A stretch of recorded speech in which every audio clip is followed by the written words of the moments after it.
In the heart of a deep green forest, there was a small village called Umuodo. The people lived in mud houses with thatched roofs, and they farmed yams, cassava, and maize. At the edge of the village was a sacred pond surrounded by tall iroko trees. No one fetched water from it. The elder said it belonged to the spirits and was only used for rituals. Whenever there was a big problem, the villagers went to the pond with the village ritualist, Babakuro.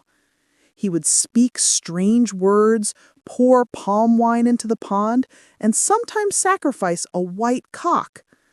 The people believed the pond kept them safe from evil. Children were warned never to play near it, and even adults walked past it with bowed heads and quiet hearts. Babakuro was an old man with sharp eyes and a voice that shook like a drum. He was respected and feared. One midnight, as the moon shone like a silver plate, he crept to the sacred pond alone. He carried a calabash, some cowries, and a red cloth. He spoke softly to the water, words even the night could not understand. The pond began to glow with a strange blue light. Coins of gold and shiny jewels rose to the surface and floated toward him. Babakuro laughed quietly as he gathered them into his bag. Every night he returned, and every night the pond gave him more riches. Soon he wore better clothes and ate the fattest meat, while others in the village struggled. Greed began to grow in his heart like a wild weed. Not long after, something strange started happening. First, it was a young hunter who went into the forest and did not return. Then an old woman who went to gather firewood disappeared. People whispered that maybe wild animals had taken them, but no blood, no footprints, no broken branches were found. It was as if they had melted into the air. Fear spread through Umuodo like smoke. Mothers kept their children inside after sunset. Men walked in groups carrying sticks and machetes. At night, cries could be heard in the distance, soft and sad, like voices calling for help from far away. The elders met under the big baobab tree, faces worried and tired, but they had no answers. In the village lived a girl named Noyo. She was small, but her eyes were sharp like those of an eagle. She loved exploring the forest, watching animals, and learning the paths that others feared to walk. While many children were afraid of the dark, Noyo found comfort in the stars and the sound of crickets. When people began to disappear, Noyo's heart grew heavy.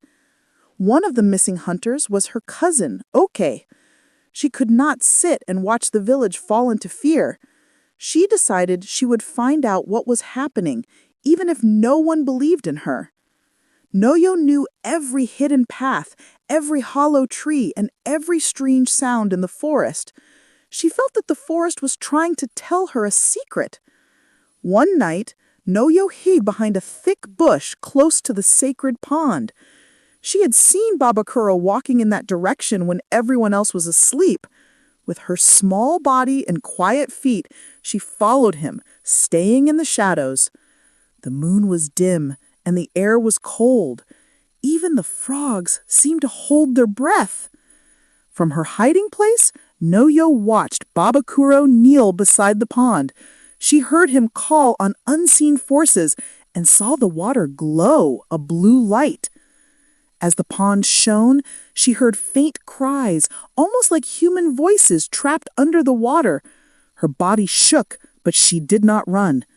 Then something even stranger happened. A hand, made of mist and light, rose from the water and gave Babakuro a bag heavy with treasure. The next day, Noyo returned to the pond at dawn, when the sky was still pale and the village slept. She knelt and looked into the water carefully.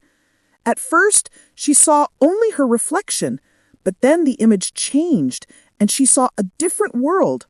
A land of shadows and pale faces, moving slowly like smoke.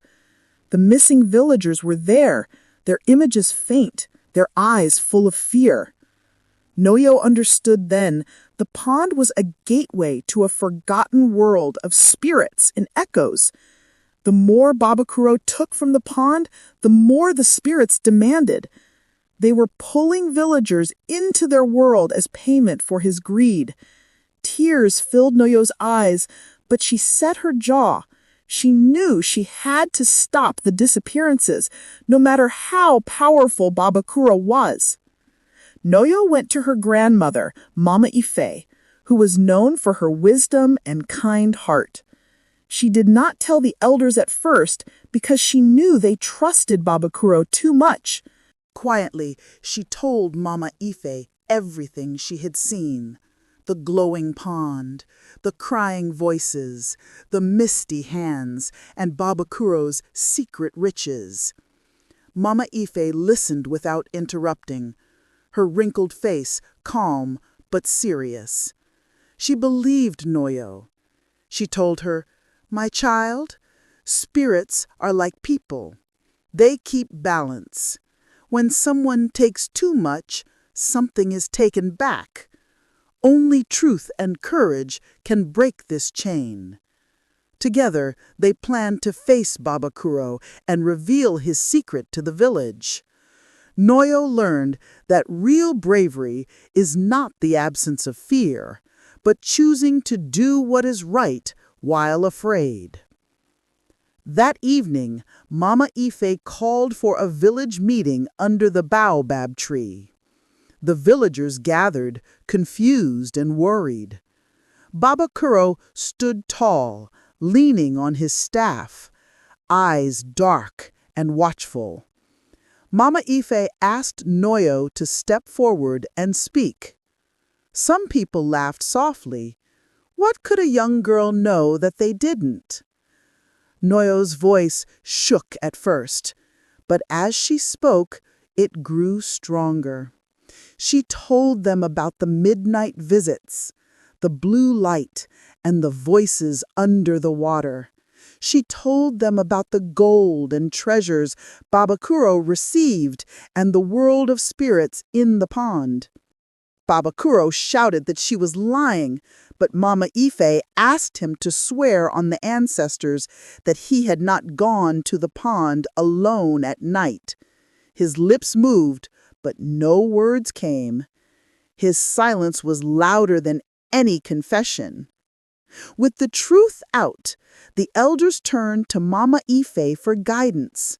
She told them that the spirits must be respected and the balance restored.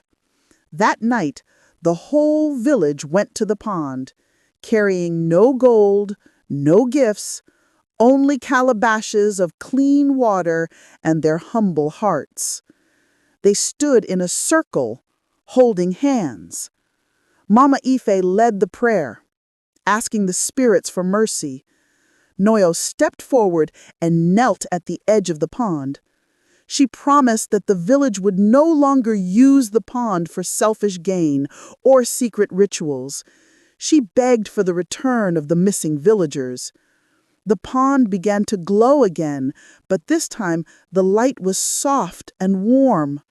Slowly, shadows stepped out of the water and became people.